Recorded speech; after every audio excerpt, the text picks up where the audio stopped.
नमस्कार, आदाब, बहुत बहुत स्वागत आप सभी का। डीबी ब्रेकिंग आप देख रहे हैं फिलहाल, और एक बड़ी खबर के साथ हम आपके साथ जुड़े हैं। मैं हूं आपके साथ बुशरा खानम फाहद। तो जिस चीज का आप सभी को इंतजार था, सबको इंतजार था कि कब चुनाव की तारीखों का ऐलान होगा, और आज प्रेस कॉन्फ्रेंस करके इलेक्शन कमीशन ने तमाम तारीखों का ऐलान जो है वो कर दिया है। तो सबसे पहले मैं आपको ये बताती हूँ तफसील से कि किस किस तारीख में, किस किस राज्यों में, जिन 5 राज्यों में विधानसभा चुनाव होने जा रहे हैं, वहां किन तारीखों में चुनाव होने जाएंगे। तो छत्तीसगढ़ की अगर हम बात करते हैं तो सिर्फ छत्तीसगढ़ एक ऐसा राज्य है जहां फेज में चुनाव कराए जाएंगे 7 और 17 नवंबर को। तो छत्तीसगढ़ में 2 फेज में चुनाव कराए जाएंगे 7 और 17 नवंबर को। वहीं मध्य प्रदेश की अगर बात की जाए तो एक फेज में 17 नवंबर को चुनाव वहां कराए जाएंगे। राजस्थान में 23 नवंबर को चुनाव कराए जाएंगे। तेलंगाना में 30 नवंबर को और मिजोरम में 7 नवंबर को वोटिंग होगी। तो इन 5 राज्यों की तारीखों का ऐलान कर दिया गया है। छत्तीसगढ़ में 2 फेज, एक बार फिर से मैं आपको बता दूं, 7 और 17, मिजोरम 7 नवंबर, एमपी 17 नवंबर, राजस्थान 23 नवंबर और तेलंगाना 30 नवंबर को। और 3 दिसंबर को तमाम जो काउंटिंग हो जाएगी और नतीजे आपके सामने होंगे। तो 3 दिसंबर को किस्मत का फैसला हो जाएगा इन 5 राज्यों में कि किसकी बनने जा रही है सरकार। और जाहिर सी बात है कि तमाम रैलियों और सबका दौर है, आरोप प्रत्यारोप, फ्री बीज, ये तमाम चीजें आप देख रहे हैं, और इसको लेकर भी चुनाव आयुक्त काफी सख्त जो है वो नजर आया है। मैं आपको ये भी बता दूं कि जो कुछ इंपॉर्टेंट चीजें जो चुनाव आयोग ने आज बताई है उसके बारे में मैं आपको बता दूं। 5 राज्यों में जो कुल वोटर्स हैं उनकी संख्या 16.14 करोड़ है, और इसमें 8.2 करोड़ पुरुष वोटर्स हैं, 7.8 करोड़ महिला वोटर्स हैं, 17.34 लाख दिव्यांग वोटर्स हैं, 24.7 लाख जो हैं वो 80 साल प्लस के जो है वो वोटर्स हैं, और 32,410 जो है वो 100 प्लस यानी कि 100 साल से ज्यादा के वोटर्स हैं। और सबसे इंपॉर्टेंट आंकड़ा जो इसमें है वो है जो पहली बार वोट करने जा रहे हैं। 60.2 लाख वोटर्स ऐसे हैं जो फर्स्ट टाइमर वोटर्स हैं। और आपको ये बताना होगा यहाँ पे कि ये वोटर जो है वो कितने महत्वपूर्ण हैं, क्योंकि पहली बार वो वोट डालने जाएंगे, पहली बार वो अपनी सरकार चुनेंगे, पहली बार वो देखेंगे कि कौन से मतदाता, कौन क्या उनके लिए योजनाएं लेकर आ रहा है, कौन उनसे क्या वादे कर रहा है, और पहली बार का उत्साह बिल्कुल अलग होता है। बहुत सारी और चीजों का ऐलान जो है वो किया गया है, उसके बारे में भी मैं आपको तफसील से बताऊंगी। लेकिन मैं आपको ये भी बता दूं कि 2018 की अगर हम बात करते हैं इन विधानसभा सीटों की अलग अलग राज्यों में, तो राजस्थान में 200 कुल सीटें हैं और बहुमत के लिए यहाँ पर 100 चाहिए। पिछली बार की बात करते हैं 2018 की, तो कांग्रेस ने 100, भारतीय जनता पार्टी की 73 और अन्य 26 पर काबिज हुए थे। वहीं मध्य प्रदेश की अगर बात करते हैं तो मध्य प्रदेश में 230 विधानसभाएं हैं, बहुमत के लिए 116 का आंकड़ा चाहिए। कांग्रेस ने पिछली बार 114 सीटें जीती थी, बीजेपी ने 109 और 7 जो है वो अन्य के खाते में आई थी। लेकिन आपको पता है कि सबसे बड़ी पार्टी होने के बावजूद भी सिर्फ 15 महीने सरकार चली थी, और कैसे फिर जोड़ तोड़ करके मध्य प्रदेश में सरकार बना रही थी भारतीय जनता पार्टी ने। छत्तीसगढ़ की बात करें, छत्तीसगढ़ में कांग्रेस की सरकार है, 46 यहाँ पर बहुमत के लिए आंकड़ा चाहिए, 90 सीटें हैं यहाँ पर। कांग्रेस को 68 मिली थी, बीजेपी को 15 मिली थी और 7 अन्य के खाते में गई थी। वहीं अगर तेलंगाना की बात करते हैं तो 119 सीटें हैं वहां पर, और बहुमत के लिए 60 का आंकड़ा चाहिए। टीआरएस ने 88 जीती थी, सरकार बनाई थी, कांग्रेस ने 19, एआईएमएम ने 7, बीजेपी के पास सिर्फ 1 सीट गई थी और अन्य के खाते में यहाँ पर 4 सीटें गई थी। मिजोरम में 40 कुल सीटें हैं और 21 का आंकड़ा चाहिए, 21 सीटें चाहिए बहुमत के लिए। और यहाँ पर एमएनपी को 26, कांग्रेस को 5, बीजेपी को 1 और जेपीपी को 8 सीटें मिली थी। तो ये 2008 का आंकड़ा है। 11 दिसंबर को नतीजे आए थे 2018 में, और इस बार मैं आपको बताऊं तो 3 दिसंबर को नतीजे आएंगे और किस्मत का फैसला ईवीएम में कैद हो जाएगा। जो डेट्स मैंने आपको बताई हैं उन डेट्स में 7 और 17 छत्तीसगढ़, मिजोरम 7 नवंबर, एमपी 17 नवंबर, राजस्थान 23 नवंबर, तेलंगाना 30 नवंबर और 3 दिसंबर वो तारीख जिसका इंतजार सबको बेसब्री से होगा, क्योंकि इंडिया गठबंधन बनने के बाद ये पहला इलेक्शन है। हालांकि जो सीटों का बंटवारा होगा इंडिया गठबंधन का, वो साफ है कि वो लोकसभा सीटों को लेकर होगा, लेकिन जाहिर सी बात है एक मजबूती जरूर मिली है इंडिया गठबंधन बनने के बाद, और भारतीय जनता पार्टी की तरफ से भी बड़े दावे किए जा रहे हैं। इलेक्शन कमीशन ने कई और चीजें बहुत बारीकी से यहाँ पर रखी हैं जिन पर उनकी निगाह रहेगी। चुनाव आयोग की जो बड़ी बातें हैं वो मैं आपको बताती चलूं। 8,192 पोलिंग बूथ्स पर जो कमान जो है वो महिलाएं संभालेंगी, तो महिलाओं को कमान यहाँ पर दी जाएगी। पांचों राज्यों की 689 यानी कि 679 विधानसभा सीटों के लिए 1.77 लाख पोलिंग स्टेशन जो हैं वो बनाए गए हैं। और जिस तरह से मैंने आपको बताया कि 60.2 लाख नए मतदाता पहली बार वोट करने जा रहे हैं, जिन पर सबकी निगाहें होंगी और सब उनको अपनी तरफ रागिब करने के लिए, अपनी तरफ रिझाने के लिए तमाम तरह की कोशिश करेंगे, क्योंकि ये एक बड़ा आंकड़ा है। इन तमाम चीजों को किस तरह से देखा जाए, इलेक्शन कमीशन ने जो बहुत सारी चीजें कही हैं, जो कैंडिडेट्स हैं उनकी पृष्ठभूमि को लेकर, फ्री बीज को लेकर, पैसे का जिस तरह से हम ये देखते हैं कि जो बांटे जाते हैं उन सब को लेकर, फ्री फेयर इलेक्शन को लेकर बहुत सारी बड़ी बातें की गई है इलेक्शन कमीशन की तरफ से। इस सब पर हम बात करेंगे। मेरे साथ 3 खास मेहमान फिलहाल जुड़ गए हैं, उनका तारुफ मैं करा दूं। मेरे साथ राकेश पाठक जी हैं, सीनियर जर्नलिस्ट हैं, मध्य प्रदेश से हैं, सीधा हमारे साथ जुड़ गए हैं। पॉलिटिकल एडिटर हमारे दीपक पासपोर्ट जी जुड़ गए हैं, ऑनलाइन एडिटर अमलेंदु उपाध्याय जी हमारे साथ जुड़ गए। तीनों मेहमानों का बहुत बहुत स्वागत, इस्तकबाल।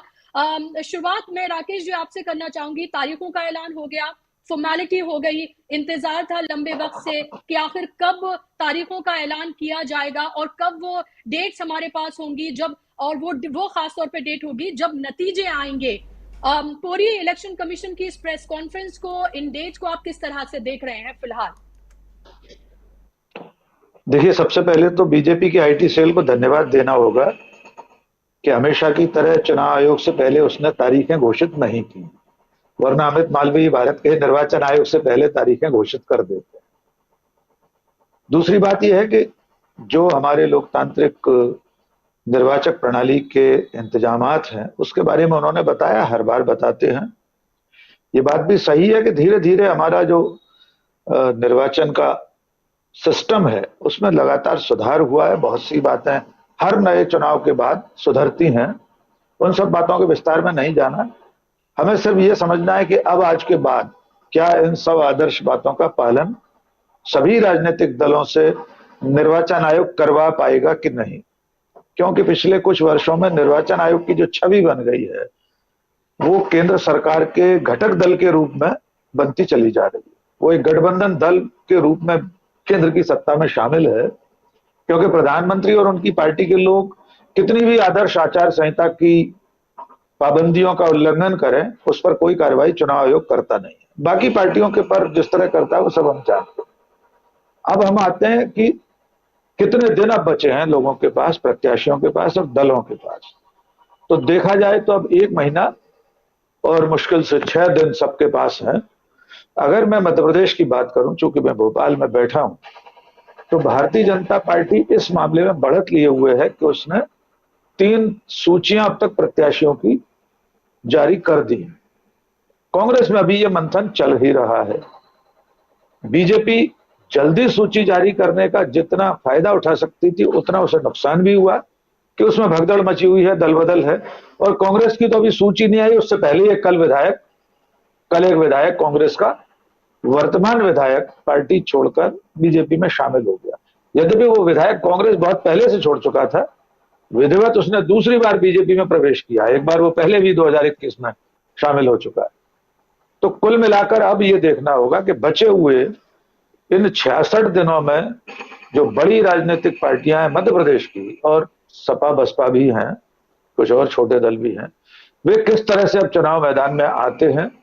और अब तक का जो नजारा है उससे लग रहा है कि मध्य प्रदेश में मुकाबला बहुत अच्छा होने जा रहा है। जी बुशरा जी।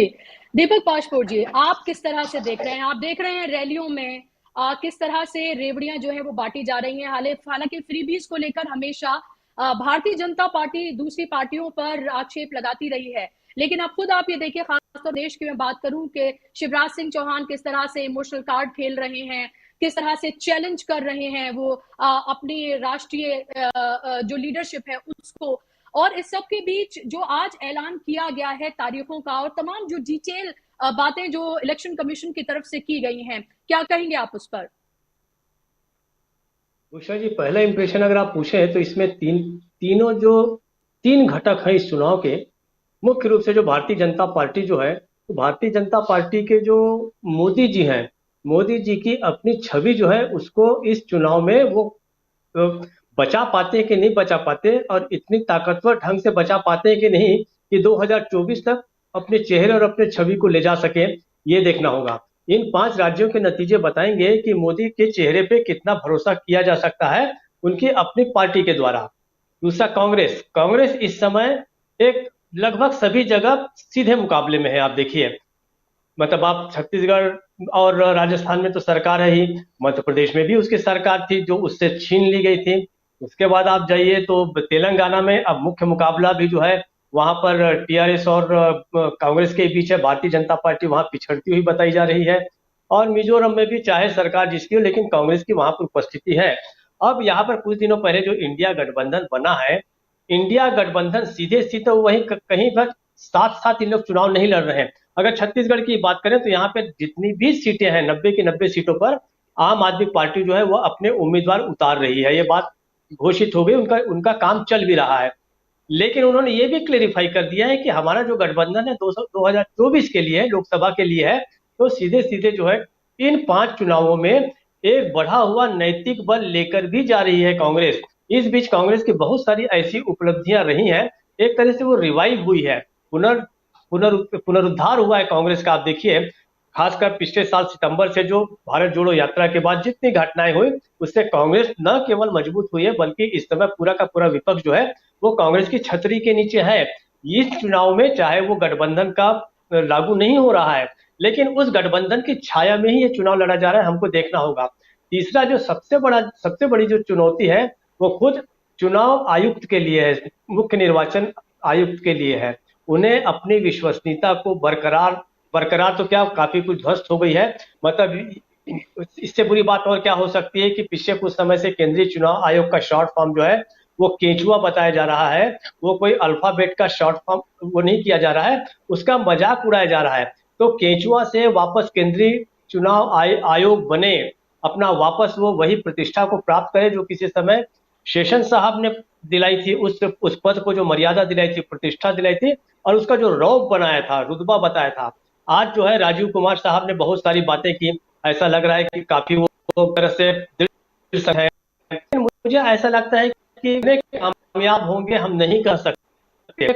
उस समय से जब से भारतीय जनता पार्टी जिस तरीके से सारी की सारी संवैधानिक संस्थाएं कमजोर हुई हैं, चुनाव आयोग जो है वो भी जो है वो कमजोर हुआ है, उसको भी अपनी ताकत बनानी हो। 2024 चुनाव है लेके आएगा, और खासकर आयोग के लिए भी वो बहुत बड़ी चुनौती रहेगी। मुझे ऐसा लगता है जो होने 5 राज्यों, ये कई मायनों में है, और इन सब की साख जो है वो दांव पर लगी हुई है। पुष्रा जी। जी, अमलेंदु जी, आपकी प्रतिक्रिया पहली। अभी चुनाव की तारीखों का एरिया है, कांग्रेस, क्या आपको लग रहा है कि लिस्ट जारी करने में कैंडिडेट्स की थोड़ी स्लो चल रही है, किसी शुभ मुहूर्त का इंतजार है? नहीं, मुझे लगता है कि मुहूर्त का ही इंतज़ार कुछ ना कुछ रहा होगा, और भारतीय जनता पार्टी भी जो है वो मुहूर्त का ही इंतज़ार कर रही है। उसकी भी 3 लिस्ट के बाद मध्य प्रदेश में फिर कोई लिस्ट आई नहीं है, तो वो भी मुहूर्त का इंतज़ार कर रहे हैं। हालांकि जिस मुहूर्त में जो है चुनाव की घोषणा हुई है, अब ये मुहूर्त तो सब अलग की चीज़ें हैं, और एक तरीके से अंधविश्वास की चीज़ें हैं वो। हालांकि अंधविश्वास माने जाते हैं, राजनीति में भी माने जाते हैं। बहुत से अंधविश्वास होते हैं जो नहीं माने जाने चाहिए, लेकिन माने जाते हैं तो वो हैं, तो उस पर लोग करते हैं। CWC की बैठक हुई, मध्य प्रदेश के लोग उसमें मौजूद थे, और कमलनाथ जी का बयान था उस बैठक से निकलने के बाद। जो बड़े नेताओं की बैठक हो रही थी कि भाई अभी जो है 140 के आसपास सीटों पे हम लोगों ने चर्चा की है, तो आगे होगी। तो मुझे लगता है कि कांग्रेस की शायद एक पूरी लिस्ट जो है वो सभी राज्यों की एक साथ आएगी। और भारतीय जनता पार्टी जो है जिस तरीके से लिस्ट जारी कर चुकी है, डॉक्टर राकेश पाठक जी ने बड़े विस्तार से बता ही दिया कि भाई उनका पहली लिस्ट जारी करने का उनको फ़ायदा भी हुआ और नुकसान भी हुआ। और फ़ायदा ये हुआ कि जो हारी हुई सीटें थी उस पर उन्होंने अपने प्रत्याशी पहले से ही घोषित कर दी। जो पहली लिस्ट आई उसमें अधिकांश सीटें वो थी जिन पे वो पहले से हार रहे हैं या हारते रहे हैं, अधिकांश सीटें वहीं थी, तो वहाँ उन्होंने पहले से जाहिर कर दिया। तो ये उन्होंने ये भी बता दिया कि जो हम सीटें हारते रहे थे तो उनको उन्होंने उसी गंभीरता से लिया कि हारने के लिए सीटें हैं। अब उसमें जो उन्होंने केंद्रीय मंत्रियों को और जो अपने सांसदों को उतारा है, अब वो हारने के लिए उतारा है या जीतने के लिए उतारा है, ये तो भारतीय जनता पार्टी जाने, नड्डा जी जाने, मोदी जी जाने कि उन्होंने हारने के लिए उतारा है कि किस लिए उतारा है। तो ये उनका अपना सोचने का मसला है। लेकिन मुझे लगता है कि जो चुनाव की घोषणा हुई है इसमें काफ़ी कुछ गुणाभाग लगाया गया है। अब किसने लगाया ये पता नहीं। तेलंगाना का सबसे आखिर में लेकर के जाना जो है वो 30 नवंबर को लेकर के जाना और 17 नवंबर को मध्य प्रदेश में करा देना, फिर 23 को राजस्थान में कराया जाना, तो ये काफ़ी कुछ इशारे जो है ये करते हैं कि इसमें भी जो है काफ़ी कुछ गणित लगा है। मैं ये नहीं कह रहा, आरोप में मेरा कोई आरोप नहीं है मेरा ये, लेकिन ये समझा जा सकता है कि इसके पीछे गणित क्या हो सकती है। तो हालांकि इस गणित से अब किसको फ़ायदा होगा किसको नुकसान होगा ये अलग का मसला है कि भारतीय जनता पार्टी को इस गणित से कोई फ़ायदा होता है कि नहीं होता है। लेकिन मुकाबला काफ़ी दिलचस्प होने जा रहा है। लोकसभा चुनाव से पहले भारतीय जनता पार्टी भी इसको सेमीफाइनल के तरीके से देख रही है, इंडिया गठबंधन भी इसको लगभग सेमीफाइनल की तरीके से देख रहा है। हालांकि इंडिया गठबंधन जो है गठबंधन के तौर पर इसमें नहीं उतर रहा है, सब अलग अलग उतर रहे हैं और एक ये सहमति बन चुकी है कि विधानसभा के चुनाव सब अपने अपने तरीके से लड़ेंगे और लोकसभा चुनाव में सब एकजुट होकर के जाएंगे।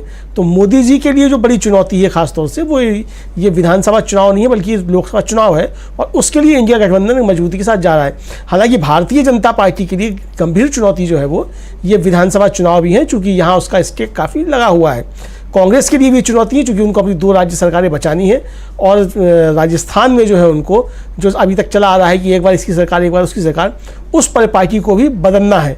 तो ये कांग्रेस के सामने बड़ी चुनौती है। और मध्य प्रदेश में जो उनकी सरकार थी, जो राहुल गांधी अपनी भारत जोड़ो यात्रा के दौरान वहाँ मध्य प्रदेश में कहा भी था कि हम यहाँ फिर से जीतेंगे और यहाँ हमारी सरकार थी वो छीन ली गई, तो उसको वापस लेना भी उनके सामने चुनौती है। तो चुनौतियाँ दोनों के सामने, किसी के सामने कम चुनौती नहीं है। जी बुशरा जी। जी बिल्कुल। और राकेश जी, लगातार हम ये तो देख ही रहे हैं कि चुनाव मोदी जी के चेहरे पे लड़ा जा रहा है। चुनाव कोई जो राज्य के बड़े चेहरे हैं उनके चेहरों पे तो लड़ा ही नहीं जा रहा, उन्हें तो पूरी तरीके से साइडलाइन कर दिया गया है, बल्कि एक तरस के पात्र बने हुए हैं वो लोग। जिस तरह से एक सिंपैथी गेन कर रहे हैं कि भाई देखिए हमारे साथ क्या हो रहा है, और उसमें सबसे बड़ा एग्जाम्पल शिवराज सिंह चौहान है। लेकिन जिस तरह से अभी अमलेंदु जी ने जिन चीजों की तरफ इशारा किया है, हमने पहले भी देखा है कि जब एक साथ कई अलग अलग राज्यों में चुनाव होते हैं या कई फेजेस में चुनाव जो है वो कराए जाते हैं, तो एक तरफ तो वोटिंग हो रही होती है, दूसरी तरफ जो है हम देखते हैं कि नरेंद्र मोदी जो है वो रैलियां कर रहे होते हैं और वो सीधे तौर पर जितना भी पूरा हमारा मीडिया है वहां पर लाइव दिखाया जा रहा होता है। तो आपको लगता है कि ये फिलहाल अगर जो आप लिस्ट देख रहे हैं, जो डेट्स जो दी गई हैं, क्या आपको लग रहा है इसमें भी कोई ना कोई मैथमेटिक्स जो है वो लगाया गया है कि कैसे किस तरह से फायदा पहुंचाया जा सके? क्योंकि छत्तीसगढ़ में 2 फेजेस हैं और एमपी में 1 फेज में और सबसे लास्ट में जो है वो तेलंगाना रखा गया है, यानी कि खूब वक्त जो है वो दिया गया है इनके बीच में ताकि पूरा अच्छा जो है वो टाइम मिल सके कैंपेन का भी। देखिए, जैसा कि अभी दीपक जी ने कहा था, चुनाव आयोग की जो भूमिका है वो पिछले सालों में इतनी संदिग्ध हो गई है कि उसे केंचुआ जैसा संबोधन सुनना पड़ रहा है। अगर हम इन तारीखों के आर पार जाकर देखें तो निश्चित तौर पर सत्ताधारी पार्टी की सुविधा का ध्यान चुनाव आयोग ने रखा होगा, लेकिन मुझे लग रहा है अब उससे बहुत ज्यादा फर्क पड़ने वाला है नहीं। आपने जैसा कि कहा कि जो प्रादेशिक नेतृत्व है तीनों राज्यों का, उनके मुखियाओं को जो दिन देखने पड़ रहे हैं वो बीजेपी के लिए भी कोई अच्छा संकेत नहीं दे रहे। अगर आप मध्य प्रदेश में शिवराज सिंह चौहान को पूरी तरह हाशिए पर धकेल कर उनके सामने 6, 7, 8 मुख्यमंत्री पद के प्रत्याशी खड़े कर देंगे, माने प्रतिद्वंदी खड़े कर देंगे, या राजस्थान में आप वसुंधरा राजे को दरकिनार करके कोई चुनाव जीतने की कोशिश करेंगे। छत्तीसगढ़ का उल्लेख इसलिए ज्यादा महत्वपूर्ण नहीं है कि वहां उस कद का कोई बहुत बड़ा नेता बीजेपी के पास है नहीं। शिवराज सिंह 4 बार के मुख्यमंत्री हैं, वसुंधरा राजे 2 बार की मुख्यमंत्री हैं, लेकिन डॉक्टर रमन सिंह का वो कद नहीं है जो मोदी शाह को एकदम खटकता हो, पर इन 2 लोगों का कद मोदी शाह को खटकने लगा। तो कुल मिलाकर अब अंतिम लड़ाई मोदी के नाम पर बीजेपी लड़ना चाहती है। ब्रांड मोदी को आगे रखकर प्रदेश के इन नेताओं को किनारे करके। लेकिन हमने पिछले कुछ महीनों में, कुछ सालों में देखा है बुशरा जी कि मोदी के नाम पर भी तो चुनाव नहीं जीत पा रही बीजेपी। कर्नाटक का पूरा चुनाव नरेंद्र मोदी के नाम पर लड़ा गया, हिमाचल का लड़ा गया। हिमाचल में तो एक प्रत्याशी ने, उनकी पार्टी के प्रत्याशी ने टेलीफोन करने पर अपना नामांकन वापस नहीं लिया। इससे ज्यादा उनके लिए चिंता की बात क्या होगी।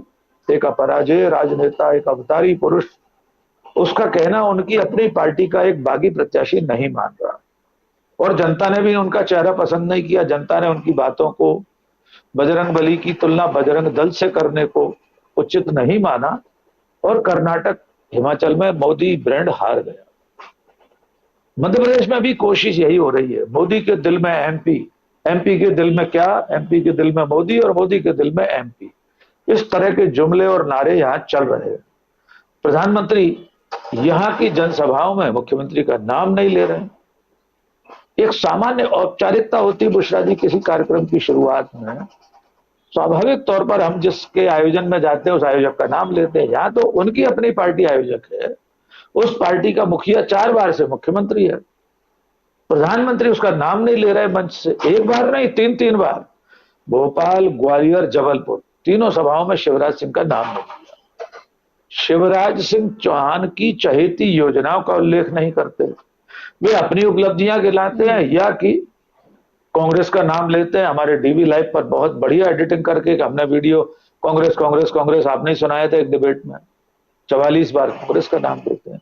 तो मुझे लगता है भारतीय जनता पार्टी हताशा और निराशा के दौर से गुजर रही है, खासतौर से केंद्रीय नेतृत्व उससे सूझ नहीं रहा कि मध्य प्रदेश, छत्तीसगढ़ में क्या करें, कैसे पार पाएं अपने इन सूबेदारों से, अपने इन पंच हजारी मनसबदारों से, जो अपने अपने सूबों में इतने शक्तिशाली हो गए हैं कि नरेंद्र मोदी को चिंता होने लगी है कि 2024 में इनमें से कोई प्रधानमंत्री के पद का दावेदार न बन जाए।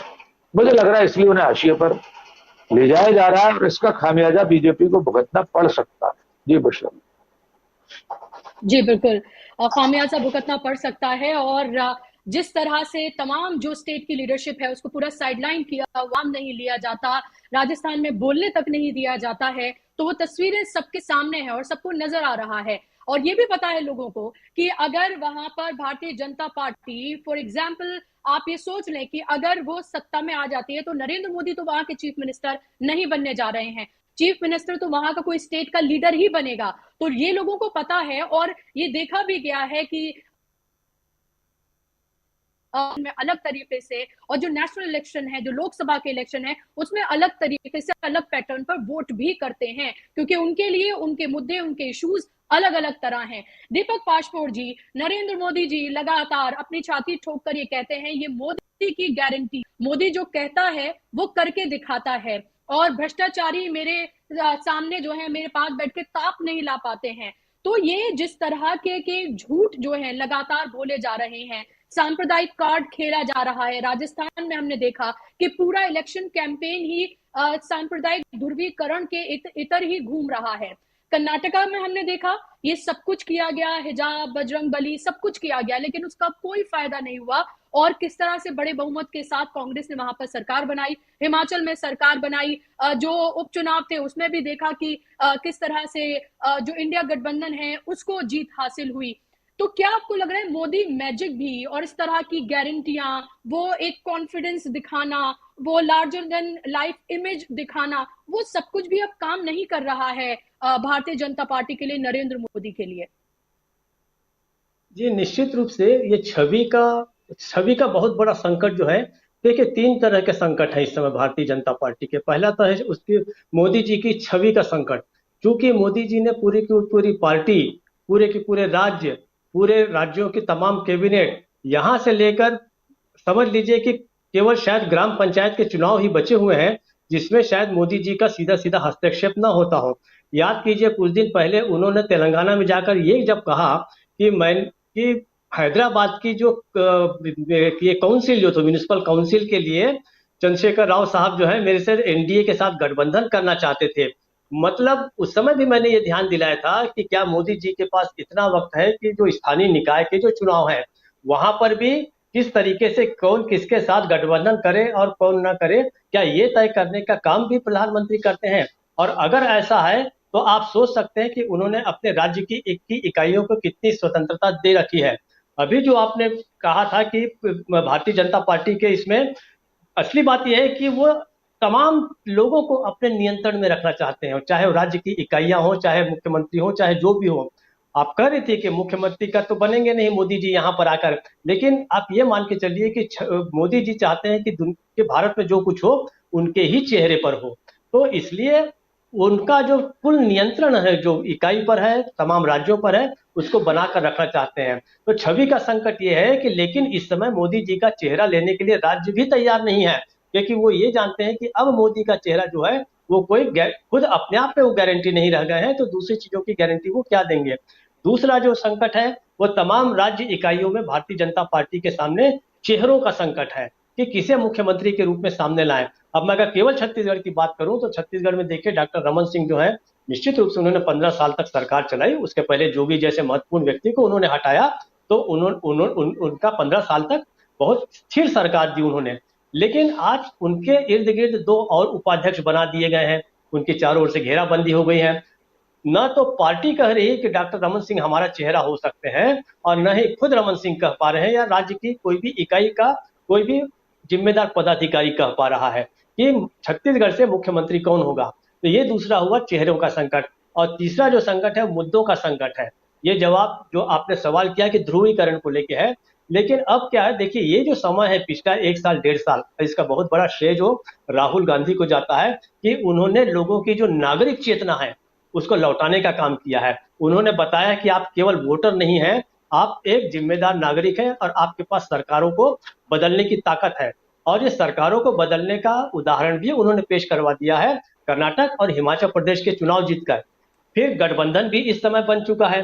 तो ये जो तमाम ताकतें हैं ये भारतीय जनता पार्टी को निश्चित रूप से परेशान कर रही हैं। केवल एक मुद्दा जो मुझे पिछले राउंड में बताना चाहिए था वो ये था कि भारतीय जनता पार्टी की एक सूची जो है छत्तीसगढ़ में जारी हो चुकी है, कांग्रेस की अभी तक नहीं हुई है।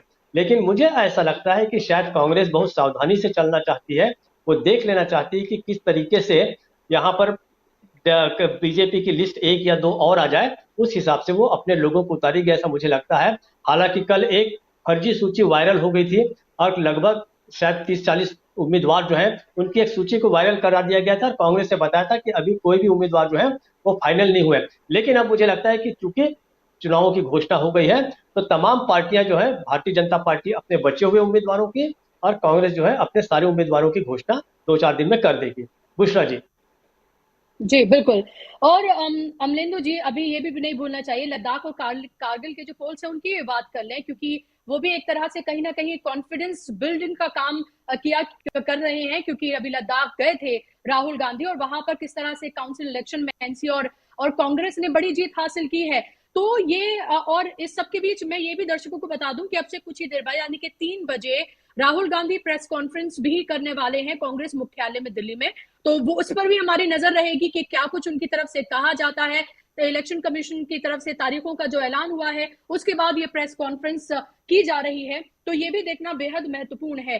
तो आपको ये लग रहा है अमलेंदु जी, खासतौर पर हम बात करें जब से भारत जोड़ो यात्रा राहुल गांधी की शुरू हुई है उसके बाद जितने भी इलेक्शन हो रहे हैं वहां पर जो कांग्रेस को जिस तरह की एज मिल रही है और कांग्रेस लगातार और राहुल गांधी लगातार हम ये देख रहे हैं कि मुद्दों की बात कर रहे हैं। वो सरकार को चाहे जातिगत जनगणना हो या फिर महंगाई हो, बेरोजगारी हो, इस तरह के मुद्दों पर लेकर बार बार वापस लेकर आ रहे हैं। जो पर्सनल अटैक होते हैं उनसे कांग्रेस पूरी तरीके से बच रही है और पर्सनल अटैक नहीं कर रही है। यहां तक कि मोदी का नाम तक लेकर मैंने देखा कई रैलियों में प्रियंका गांधी नाम तक भी नहीं लेती हैं, सिर्फ सरकार से सवाल वो पूछती हैं। और दूसरी तरफ आप ये देखिए सोशल मीडिया से लेकर रैलियों में पर्सनल अटैक किए जा रहे हैं, पोस्टर वॉर जारी है और नाम लेकर बाकायदा तौर पर पर्सनल अटैक जो है वो किए जा रहे हैं। मुद्दा विहीन सियासत जो है वो नजर आ रही है कहीं ना कहीं भारतीय जनता पार्टी की तरफ से। तो क्या लग रहा है जिस तरह से राहुल गांधी की एक पूरी कायाकल्प हुई है, एक जो इमेज है, जो लोग उनके नाम के आगे उनसे जुड़ रहे हैं, इसका फायदा इन 5 राज्यों में होने जा रहा है कांग्रेस को। इन 5 राज्यों में राहुल गांधी की मेहनत का फ़ायदा कुछ ना कुछ कांग्रेस को होगा। और अगर आप देखें तो एक तरीके से हिमाचल प्रदेश और कर्नाटक में इसका फ़ायदा उनको मिल चुका है, क्योंकि कर्नाटक में जिस तरीके से राहुल गांधी ने फोकस किया और जिस तरीके से वहाँ जाके ध्यान दिया, और कर्नाटक एक तरीके से कहा जाए कि वो पहला राज्य था जहाँ भारतीय जनता पार्टी की सरकार थी और राहुल गांधी की भारत जोड़ो यात्रा ने वहाँ से प्रवेश किया। एक तरीके से मतलब वो पहला राज्य था भारतीय जनता पार्टी शासित राज्य।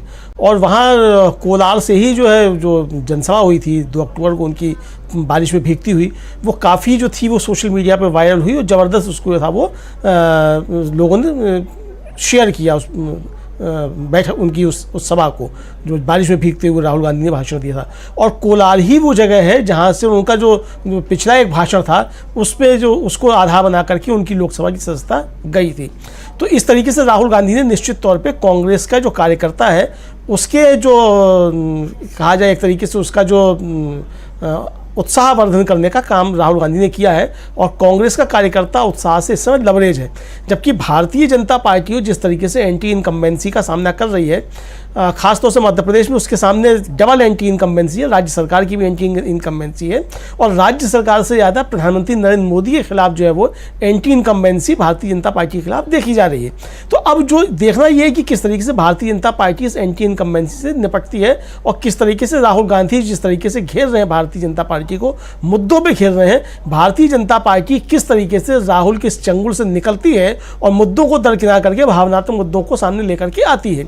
और क्या भारतीय जनता पार्टी के भावनात्मक मुद्दे जो हैं वो राहुल गांधी द्वारा उठाए गए असली मुद्दों पे भारी पड़ते हैं कि नहीं पड़ते हैं। मुझे लगता है कि इसका एक लिटमस टेस्ट जो है इन 5 राज्यों के विधानसभा चुनाव में होगा, क्योंकि कांग्रेस जिन मुद्दों को उठा रही है वो लगातार जनता से जुड़े हुए मुद्दे हैं, जनता के रोजी रोटी रोजगार से जुड़े हुए मुद्दे हैं, उसकी जो रोज़ की समस्याएं हैं उनसे जुड़े हुए मुद्दे हैं। और जो नीतियाँ जो बननी चाहिए सरकारों के द्वारा, राहुल गांधी उन मुद्दों को उठा रहे हैं कि उनकी सरकार अगर बनती है तो वो किन नीतियों को लागू करेंगे। जबकि भारतीय जनता पार्टी जो बातें कर रही है या प्रधानमंत्री जो बातें कर रहे हैं वो लगातार जो है वो असली मुद्दों से ध्यान भटकाने की राजनीति प्रधानमंत्री कर रहे हैं और यही उनकी रणनीति है। तो इसलिए मुझे लगता है कि भारतीय जनता पार्टी के सामने दिक्कतें ज़्यादा हैं और प्रधानमंत्री लगातार जो है वो असली मुद्दों से खींच के दूसरे मुद्दों की तरफ ले जाना चाहते हैं। जैसा कि आपने भी कहा कि प्रियंका गांधी जो वो मोदी जी का नाम ही नहीं ले रही हैं, बल्कि प्रियंका गांधी तो अभी जब गई थी वहाँ मध्य प्रदेश में तो उन्होंने तो ये भी कहा कि भाई ठीक है, आप हमारी बात पे भरोसा मत कीजिए, दूसरी की बात पे भरोसा मत कीजिए, आप स्वयं की बात पे जो मतलब आप देखिए कि किसने क्या किया और किसने क्या नहीं किया। तो उन्होंने एक तरीके से गेंद जो है वो जनता के पाले में डाल दी कि हमने जो किया है और जो हम कह रहे हैं तो हमारी कथनी और करनी में क्या अंतर है और भारतीय जनता पार्टी जो कह रही है या कर रही है उसकी कथनी और करनी में क्या अंतर है, ये जनता को तय करना है। उन्होंने ये भी कहा कि भाई एक रैली में जब शुरू में गई थी वो कि मैं किसी का नाम नहीं लूँगी, और मतलब एक तरीके से उन्होंने किसी का नाम नहीं भी लिया, लेकिन जो सारी बातें कहनी थी वो उन्होंने कह भी दी। तो एक तरीके से कांग्रेस जिस तरीके से एक स्वच्छ राजनीति की तरफ ले जाना चाहती है चुनावी राजनीति को, भारतीय जनता पार्टी उसको जो है खींच करके वो गंदे कीचड़ की तरफ ले जाना चाहती है ताकि कीचड़ में जो है वो कमल खिल सके। अब देखना ये है कि कीचड़ में कमल खिलता है या स्वच्छ जल से जो है वो राजनीति स्वच्छ होती है। बुशरा जी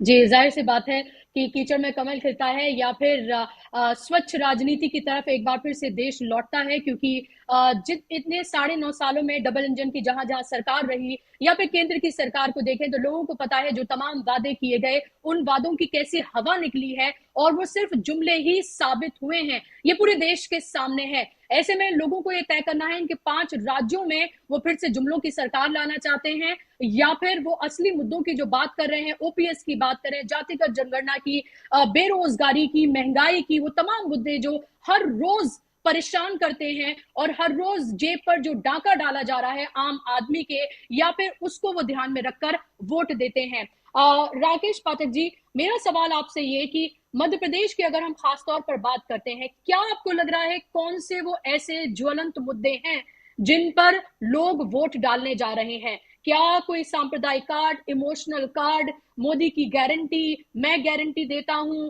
वो चेहरा है, इस सब पर भी क्या लोग आपको लगता है एक बार फिर से छले जा सकते हैं, या आपको लग रहा है कि जो मुद्दों की सियासत है उस पर जनता वापस आएगी क्योंकि उन्होंने 18 साल का शासन देखा है और 9.5 साल की डबल इंजन की सरकार भी देखी है?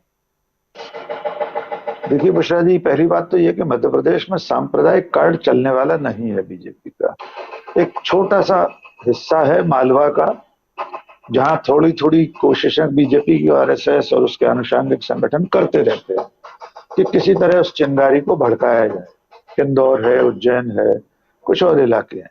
इसके बावजूद मध्य प्रदेश हमेशा से शांति का टापू रहा है। यह सांप्रदायिकता के आधार पर चुनाव नहीं हुए। इसका सबसे शानदार उदाहरण यह है कि 1992 में बाबरी मस्जिद के विध्वंस के बाद जो चुनाव हुआ था 1993 में, उसमें भी भारतीय जनता पार्टी चुनाव नहीं जीती थी, कांग्रेस चुनाव जीती थी। दिग्विजय सिंह के नेतृत्व में कांग्रेस की सरकार बनी। तो मध्य प्रदेश में कोशिश कर भी लें तो कामयाब नहीं होंगे।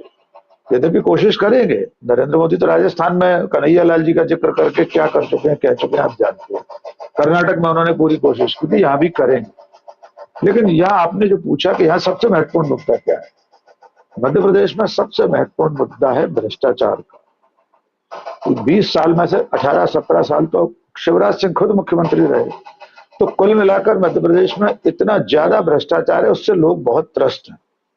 दूसरा महत्वपूर्ण कारण है भारतीय जनता पार्टी के भीतर की गुटबाजी, जो पहले नहीं होती थी। इतनी होती तो थी, हर पार्टी में होती है, लेकिन अब जब से ज्योतिरादित्य सिंधिया बीजेपी में आए हैं और संयोग से, दुर्योग से खुद पार्टी के नेतृत्व ने 7-8 ऐसे कद्दावर नेता विधानसभा चुनाव लड़ने के लिए उतार दिए, तो गुटबाजी और बढ़ गई। जब शिवराज सिंह को खुद ऐसा लगने लगा है कि उनके विकल्प के रूप में कम से कम 5-7 आदमी उतार दिए गए, उनमें से एक ने तो ताजा बयान अभी ये दे दिया है, बुशरा जी, कि निर्वाचन आयोग ने चुनाव कार्यक्रम आज घोषित किया है, लेकिन इंदौर के एक प्रत्याशी कैलाश विजयवर्गीय तो एक कार्यक्रम में कह चुके मैं तो विधायक बन गया हूं।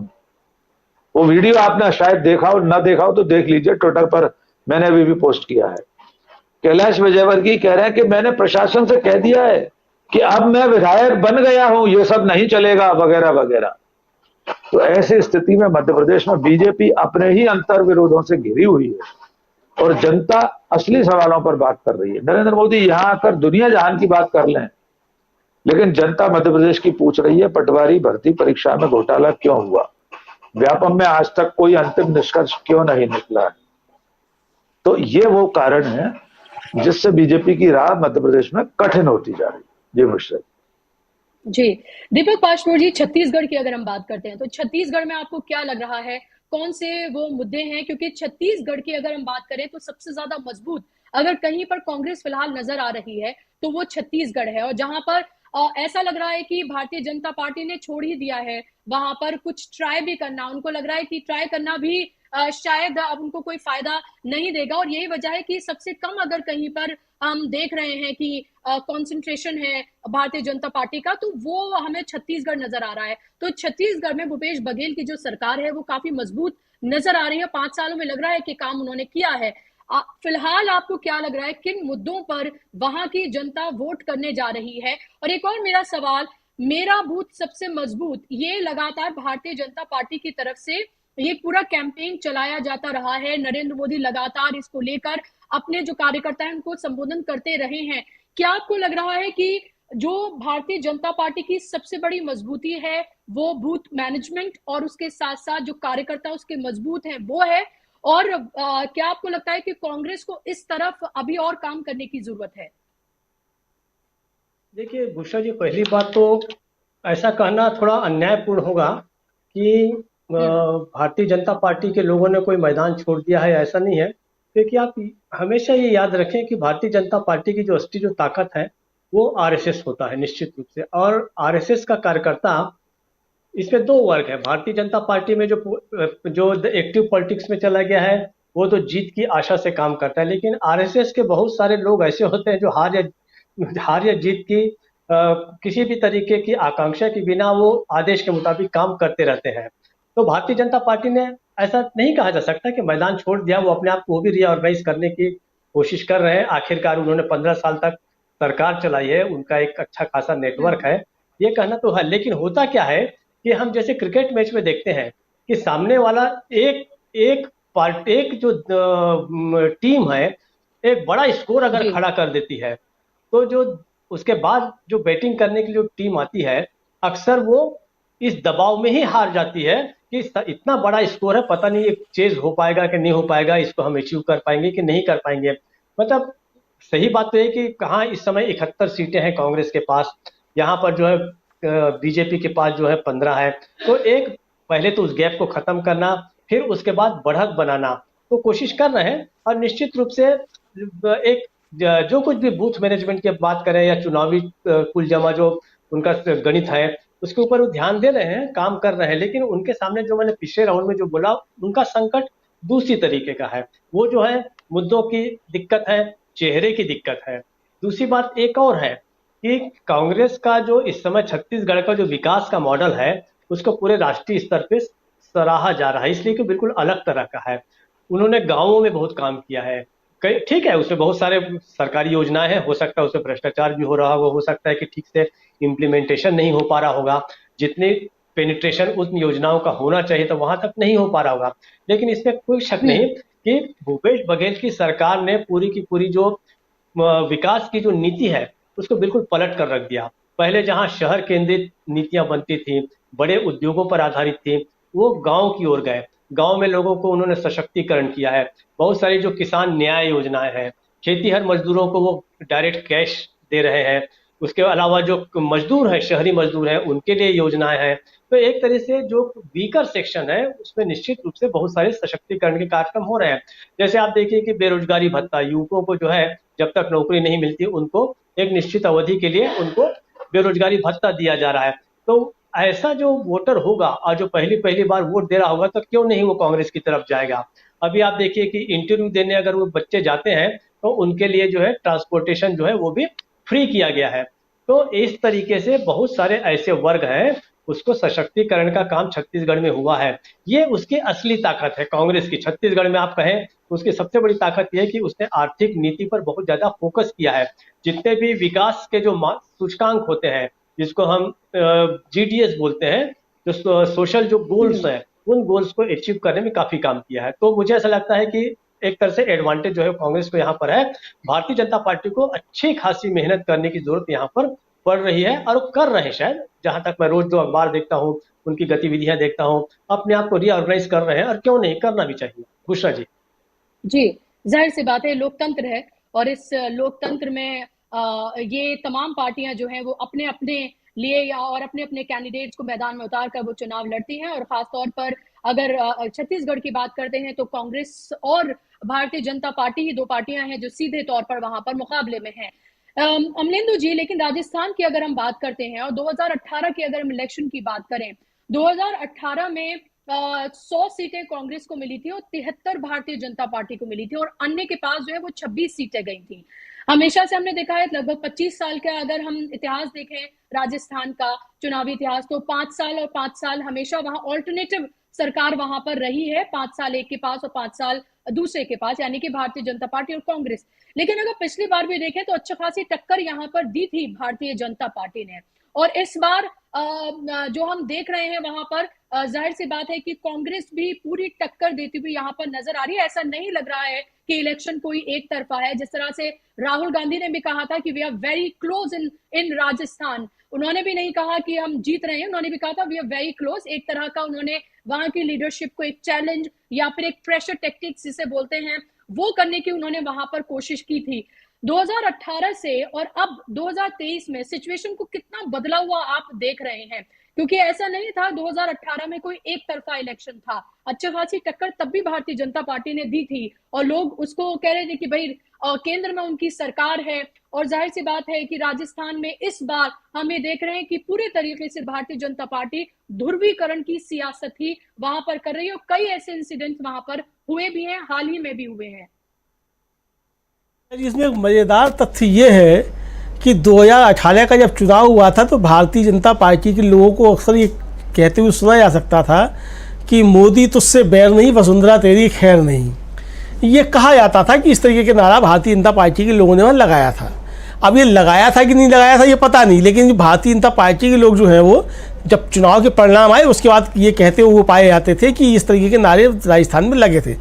यानी कि आपने मोदी जी को तो सामने रखा कि 2018 का ही चुनाव आपने लड़ लिया था। तो आज भी आप जो कह रहे हैं कि साहब यह चुनाव जो है वो चिन्ह जो है वो मतलब हमारा चेहरा जो है वो कमल है, तो इसका मतलब आपने वसुंधरा को फिर नहीं माना है।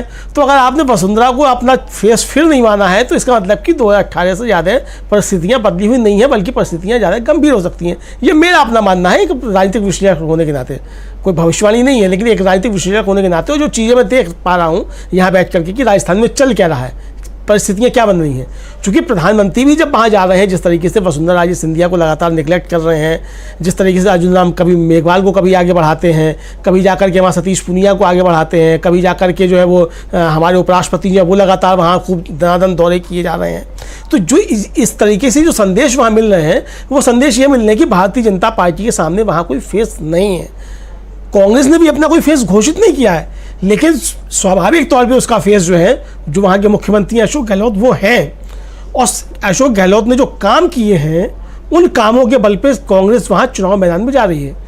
जो हम लोगों का जो सर्वे हुआ था पिछले दिनों, हमारे जिस एजेंसी ने हमारे लिए सर्वे किया, उसके CEO विजय शुक्ला जो हम लोगों के साथ बैठे, तो वो बता रहे थे जब हम लोगों ने उसके आंकड़े जारी किए थे, वो कह रहे थे कि राजस्थान में जो परिस्थितियां हैं वो एकदम बदली हुई हैं। और वहाँ ये है कि वहाँ मोदी वर्सेस अशोक गहलोत जो है ये अपने आप हो रहा है, और वहाँ लोग जो है गहलोत साहब कहते हैं, मोदी के लिए मोदी कहते हैं। यानी आप ये अंतर समझ सकती हैं कि गहलोत साहब कहा जा रहा है और मोदी जी के लिए सिर्फ मोदी कहा जा रहा है। तो अशोक गहलोत ने वहाँ जो काम किए हैं वो काम जो है लोगों के सिर पे चढ़कर बोल रहे हैं। प्रधानमंत्री जाकर के वहाँ जिस तरीके से बोले कि महिलाओं पर अत्याचारों के मामले में राजस्थान नंबर 1 है, और किस तरीके से सोशल मीडिया फिर उनकी ट्रोलिंग हुई प्रधानमंत्री की कि आप मणिपुर पर जो है एक शब्द नहीं बोलते हैं, वहाँ किसकी सरकार है, ये सवाल उठे। तो वहाँ प्रधानमंत्री जाकर के जिस तरीके के मुद्दे उठा रहे हैं, जिस तरीके की बातें कर रहे हैं, उससे भारतीय जनता पार्टी को कोई लाभ होगा, मुझको ऐसा नहीं लगता है। और जिस तरीके से वसुंधरा राजे सिंधिया को निगलेक्ट किया जा रहा है, तो उसका भी कोई भारतीय जनता पार्टी को लाभ होगा या नुकसान होगा, ये आने वाला समय बताएगा। तो कुल मिलाकर के मुझे लगता है कि वहाँ जो परिस्थितियाँ, राहुल गांधी चूँकि एक परिपक्व नेता हैं और ईमानदारी के साथ अपनी बात कहते हैं, इसलिए उन्होंने कहा कि हम वहाँ क्लोज फाइट में हैं, और वो इसीलिए कहा क्लोज फाइट में है चूँकि वहाँ की एक परिपाटी रही है सरकार बदलने की, इसलिए क्लोज फाइट में है। लेकिन राहुल गांधी भी जब जाकर के दूसरे राज्यों में जाते हैं और जब बात करते हैं कि, तो वो ये बताते हैं कि राजस्थान की सरकार ने किस तरीके से वहाँ जन कल्याण की योजनाओं को लागू किया है। वहाँ का बताते हैं स्कूलों का किस तरीके से वहाँ जो अंग्रेजी स्कूल खोले गए, किस तरीके से जो है वो सार्वजनिक शिक्षा पे काम किया गया। राहुल गांधी ये बताते हैं किस तरीके से स्वास्थ्य के क्षेत्र में राजस्थान की सरकार ने काम किया है। राहुल गांधी ये जाकर के बताते हैं। तो किस तरीके से सिलेंडर सस्ता दिया गया, राहुल गांधी वहाँ जाकर ये बताते हैं। तो कुल मिलाकर के अशोक गहलोत की सरकार ने जो काम किए हैं वो काम वहाँ सिर चढ़ के बोल रहे हैं, और यही बात है कि प्रधानमंत्री नरेंद्र मोदी भी मजबूर हो जाते हैं अशोक गहलोत पर तमाम हमले करने के बाद, और आखिर में उनको ये कहना पड़ता है कि राजस्थान की सरकार ने, जो कांग्रेस की सरकार है, अशोक गहलोत की सरकार है, जो योजनाएं चालू की हैं उनको बंद नहीं किया जाएगा। तो जब अशोक गहलोत ने जो योजनाएं शुरू की हैं उनको मोदी जी की सरकार जब आएगी, अब वो किसकी आएगी नहीं आएगी वो कहा नहीं जा सकता, लेकिन अगर मोदी जी कहते हैं कि उनकी सरकार आएगी और मोदी जी वहाँ मुख्यमंत्री बनेंगे राजस्थान में जाकर के, तो क्या वो जो है वो अशोक गहलोत की योजनाओं को बंद करेंगे? नहीं करेंगे। तो भारतीय जनता पार्टी को कोई वोट क्यों दे दे?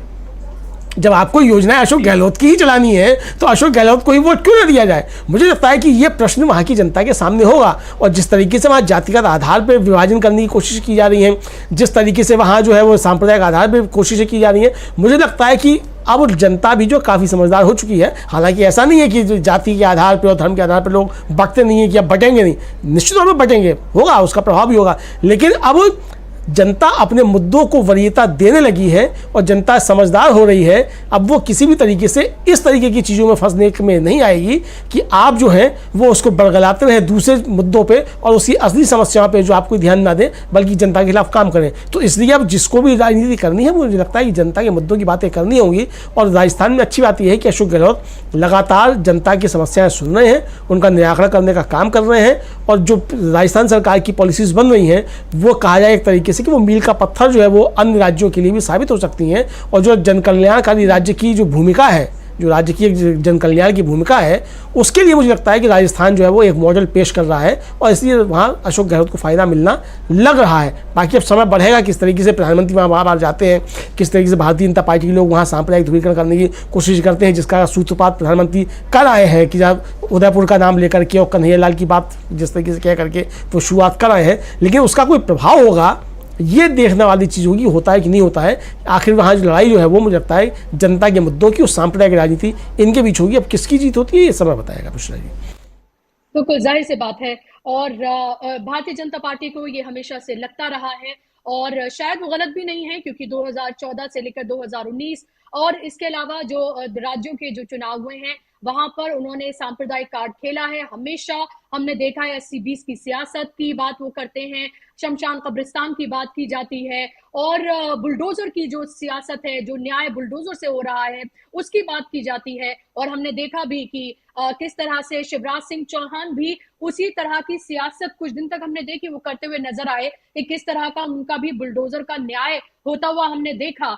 और राजस्थान की क्योंकि हम बात कर रहे हैं दीपक पासपोर्ट जी, तो राजस्थान में अगर हम देखें तो फिलहाल में 3 चीजें जो प्रधानमंत्री ने अभी हाल ही में की है उसकी मैं बात करना चाहूंगी। एक तो वो जिसका जिक्र अभी अमलेंदु जी ने किया कि उन्होंने कहा कि अगर आपको लगता है जनता को अगर ये डर है कि भाई जो कांग्रेस ने योजनाएं शुरू की हैं हम अगर सरकार में आते हैं तो उसको बंद कर देंगे, तो ऐसा नहीं होगा। योजनाएं जैसी चल रही है वो चलती रहेंगी बल्कि उनको बेहतर करेंगे। तो आप ये देखें कि खुद प्रधानमंत्री मंच से कांग्रेस का प्रमोशन करते हुए उनके कामों की तारीफ करते हुए वो नजर आए।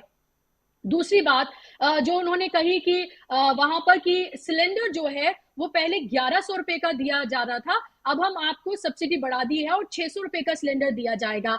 खुद अपनी ही सरकार की उन्होंने पोल खोली क्योंकि 2014 की अगर हम बात करते हैं जब भारतीय जनता पार्टी की सरकार नहीं बनी थी उससे पहले 412 या 414 का सिलेंडर मिल रहा था, कांग्रेस दे रही थी। और राजस्थान में तो पहले से ही 500 रुपए का सिलेंडर मिल रहा है, तो वहां पर आप 600 रुपए के सिलेंडर की बात करके कैसे लोगों को अपनी तरफ आप रिझाएंगे, ये एक बड़ा सवाल है। प्रधानमंत्री को सोचना चाहिए था इतना बड़ा जुमला कहने से पहले। और तीसरी बात, वो पोस्टर आपने देखा ही कि किस तरह से उस किसान का पोस्टर वहां लगाकर जो जमीन नीलामी की जो बात जो की गई थी उसके बाद उस किसान ने ही अपनी आपत्ति दर्ज की और फिर वो अशोक गहलोत से मिला और किस तरह से उसके बाद एक थोड़ी बहुत नहीं उसके पास कितनी ज्यादा जो है वो जमीन है।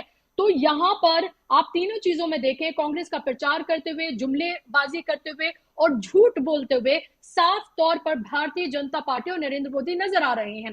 तो ऐसे में सोशल मीडिया, डिजिटल प्लेटफॉर्म ऐसी जगहें हैं जिससे पोल खुल रही है क्योंकि जाहिर सी बात है सरकारी दरबारी मीडिया तो ये नहीं दिखाएगा, लेकिन हम जैसे प्लेटफॉर्म इस तरह की खबरें लगातार दिखा रहे हैं। क्या आपको लग रहा है इन तमाम चीजों का भी लोगों पर, जनता पर सीधा असर पड़ेगा? जैसा मैंने कहा बुशरा जी पिछले अपने राउंड में कि ये समय जो है पिछला जो कम से कम 1.5 साल 2 साल जो है ये वापस लोगों की नागरिक चेतना के लौटने का वक्त है।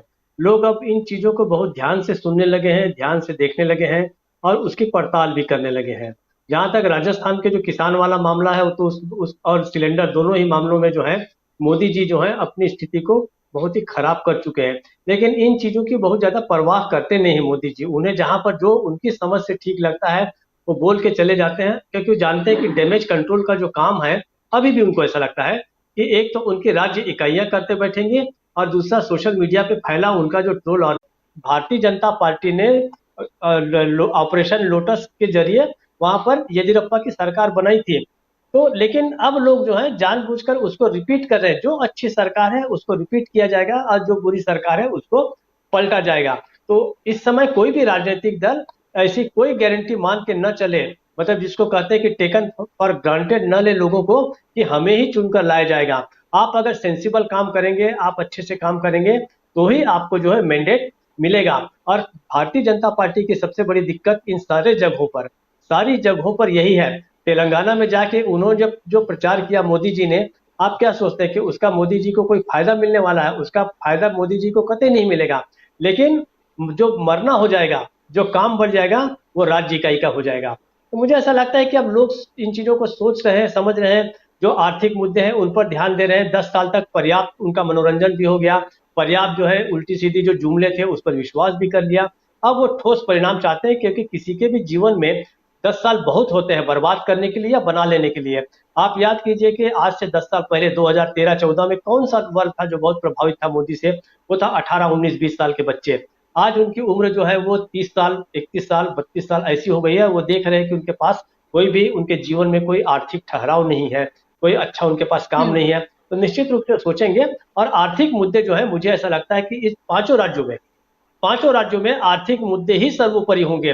ध्रुवीकरण, मुझे ऐसा लगता है बहुत जल्दी ही इतिहास की बात हो जाएगी। बुशरा जी।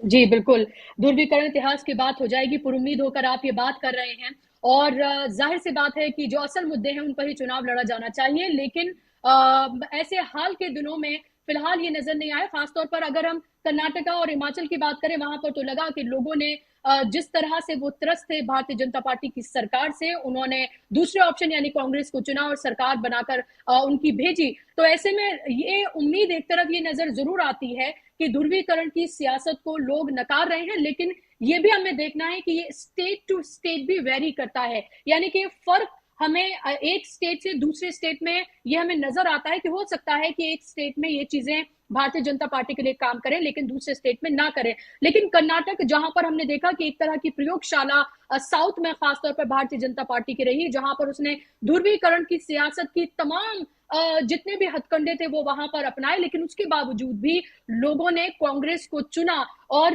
खासतौर पर राहुल गांधी के चेहरे पर यकीन एक तरह से दिखाया, क्योंकि ये वो इलेक्शन है जो इलेक्शन भारत जोड़ो यात्रा के बाद वहां पर हुए हैं। और ये दिखाते हैं कि जिस तरह का संवाद राहुल गांधी लगातार लोगों से कर रहे हैं, उनके जैसा बन के उनके बीच जाकर उनसे जो बात कर रहे हैं, वो लोगों को बहुत अपील कर रहा है। लोगों को लग रहा है कि ऐसा नेता हमारे पास है जो हमारे दुख, हमारे दर्द, हमारी तकलीफ को समझता है, हमारे साथ हमारा जैसा बनकर हमारी जो परेशानियां हैं, हमारी जो समस्याएं हैं, उनको सुनता है और उनके निदान के लिए आगे कदम भी उठाता है। ये लोगों को साफ तौर पर नजर आ रहा है और यही वजह है कि यकीन जो है वो राहुल गांधी के चेहरे में लोगों को नजर आ रहा है। और ये आने वाले जो 5 राज्यों के चुनाव है, जाहिर सी बात है इनमें जो स्टेट के चेहरे हैं और कांग्रेस के, वो बहुत मजबूत है। कमलनाथ की बात करें या फिर हम अशोक गहलोत की बात करें, छत्तीसगढ़ में हम चाहे बात करें, तो ये तीनों जगहों पर खासतौर पर बड़े चेहरे मौजूद हैं कांग्रेस के पास जो अपने आप में बहुत मजबूत हैं। और खास तौर पर अब जिस तरह से इंडिया गठबंधन बना है, हालांकि विधानसभा के चुनाव में साथ नहीं लड़ रहे हैं, लेकिन एक परसेप्शन जरूर बनता है इससे। और राहुल गांधी जिस तरह की से चाहे प्रेस कॉन्फ्रेंस कर रहे हैं, रैलियों में जो मुद्दों की बात कर रहे हैं, उससे लोगों को जरूर, लोगों का एक जुड़ाव जो है, एक मजबूती से जुड़ाव उनकी तरफ हो रहा है। अमलेंदु जी, अगर हम तेलंगाना की बात करते हैं, तेलंगाना में अभी जो कांग्रेस की वहां पर CWC की वहां पर मीटिंग हुई, उसके बाद जो रैली हुई, एक ऐतिहासिक वो रैली थी जहां पर बहुत बड़ी तादाद में लोग वहां पर जुड़े। और हमने देखा कि उसके बाद AIMM की तरफ से, असदुद्दीन ओवैसी की तरफ से एक चैलेंज जो है वो फेंका गया, नरेंद्र मोदी के लिए नहीं बल्कि राहुल गांधी के लिए, कि अगर हिम्मत है तो वो, या फिर इतने ही कॉन्फिडेंट हैं तो हैदराबाद से आकर चुनाव लड़े वायनाड की जगह। तो क्या आपको ये लग रहा है कि असदुद्दीन ओवैसी को आगे करके तेलंगाना में भी ध्रुवीकरण करने की कोशिश जो है वो की जाएगी? और दूसरा सवाल मेरा आपसे इसी के साथ कि जातिगत जनगणना को लेकर, जिसको लेकर सबसे ज्यादा भारतीय जनता पार्टी अनकंफर्टेबल है, जिसके बारे में बात नहीं करना चाहती है, ओबीसी का कार्ड, पहला ओबीसी प्रधानमंत्री झूठ बोलकर जो ओबीसी का कार्ड खेला गया भारतीय जनता पार्टी की तरफ से, और अब जो है वो पिछड़ी जातियों का ना वो नाम लेना चाह रहे हैं, बल्कि कह रहे हैं कि जातियों के नाम पर बांटा जा रहा है और सिर्फ एक जाति होती है, वो है गरीब की जाति। तो अब इस तरह की राजनीति कर रहे हैं। और दूसरी तरफ तमाम जो बड़ी पार्टियां हैं वो जातिगत जनगणना के फेवर में है। आपने देखा राहुल गांधी से लेकर, और बिहार में तो सर्वे ही जो है वो पब्लिक कर दिया गया। इन सब चीजों का असर आने वाले चुनावों में किस तरह से देख रहे हैं? क्योंकि कांग्रेस लगातार ये कह रही है कि हमारी सरकार अगर बनती है दोबारा तो हम अपने उन राज्यों में जातिगत जनगणना कराएंगे, वो सर्वे कराएंगे और उनके आंकड़े पब्लिक करेंगे। देखिए बुशरा जी, जैसे मैंने शुरुआत में ही कहा था चुनाव की तारीखों को लेकर के कि तेलंगाना में क्या किया गया है, खेल जो है, और किस तरीके से जो है वहाँ फ़ायदा मिले भारतीय जनता पार्टी को, इसी तरह मैंने इशारा किया था। अब चूंकि आपने सवाल पूछ दिया है तो उस पर खुल के आगे अपनी बात बढ़ाता हूँ। देखिए, तेलंगाना को भारतीय जनता पार्टी अब कर्नाटक के बाद दक्षिण में अपना जो है वो दूसरा प्रवेश द्वार की तरीके से देखना चाहती है।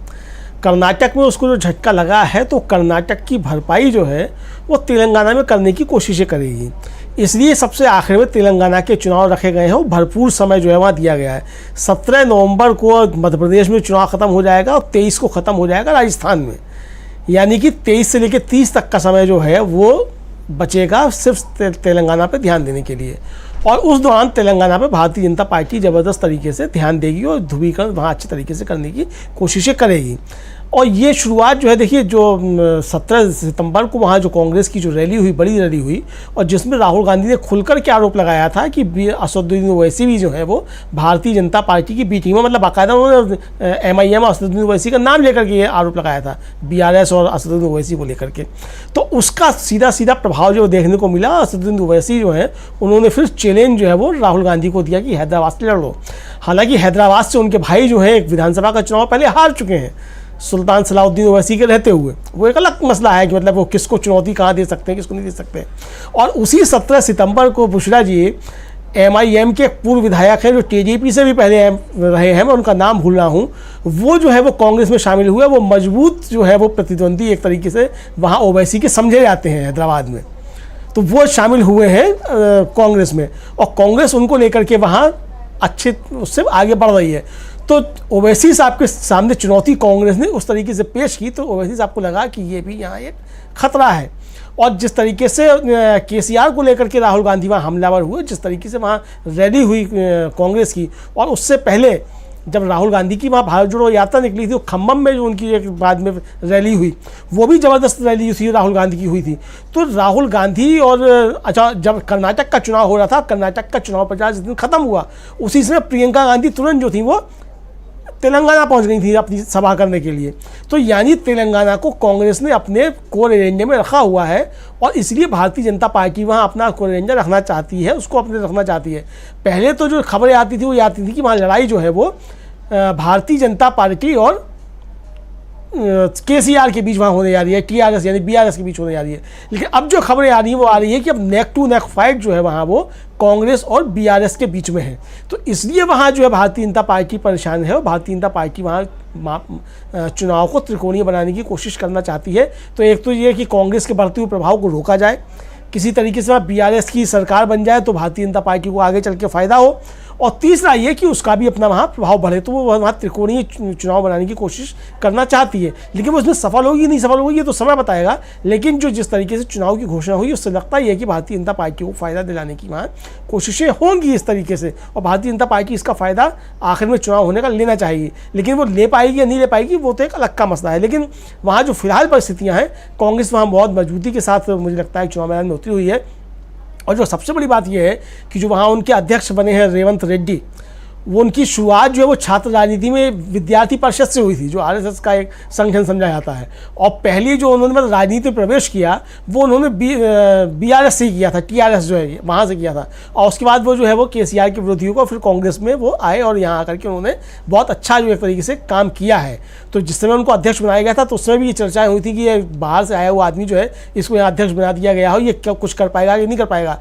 लेकिन रेवंत रेड्डी ने लगातार जो है तेलंगाना को मथा है, वहाँ कई सभाएं की हैं, रैलियाँ की हैं और ज़बरदस्त तरीके से वहाँ उन्होंने काम किया। और फिर राहुल गांधी का जिस तरीके से उनके ऊपर हाथ आया और फिर जिस तरीके से प्रियंका भी वहाँ पहुँची और कांग्रेस ने पूरी जब मतलब आप समझिए कि पहली कार्य समिति की बैठक जो है मल्लिकार्जुन खड़गे के अध्यक्ष बनने के बाद वो होती है तो हैदराबाद में होती है। तो ये संदेश वहाँ से देने की साफ साफ कोशिश थी कि तेलंगाना अब हमारे कोर एजेंडे पे है। और राहुल गांधी ने वह कहा भी कि अब हम जो है तेलंगाना को उसी रास्ते पर ले जाना चाहते हैं। दूसरा जो शर्मिला के साथ जो एक तरीके से खबरें आ रही हैं कि गठबंधन लगभग तय है और हो जाएगा कांग्रेस का, तो जो उसका प्रभाव होगा वो भी BRS को जो है काफ़ी ज़्यादा चोट पहुंचाने वाला होगा। और वहाँ YSR का जो अपना एक प्रभाव रहा है उसका फ़ायदा भी अब कांग्रेस को वहाँ मिलने जा रहा है।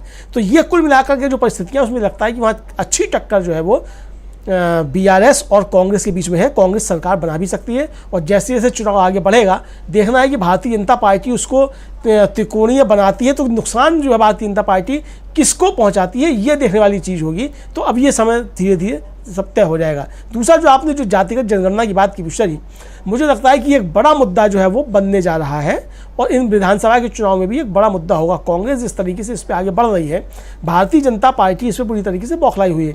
आज भी जो थे एक भारतीय जनता पार्टी के प्रवक्ता, एक मुख्य धारा का जो कहा जाता है कॉर्पोरेट मीडिया का एक बड़ा चैनल, उस पर बैठे हुए कह रहे थे कि भारतीय जनता पार्टी तो जो है वो जाति के नाम पर समाज को तोड़ने के खिलाफ है और जब नई सरकार बनेगी तब वो जनगणना कराएगी, तब ये मसला आएगा और राज्य सरकारें जो है वो जातिगत जनगणना नहीं करा सकती।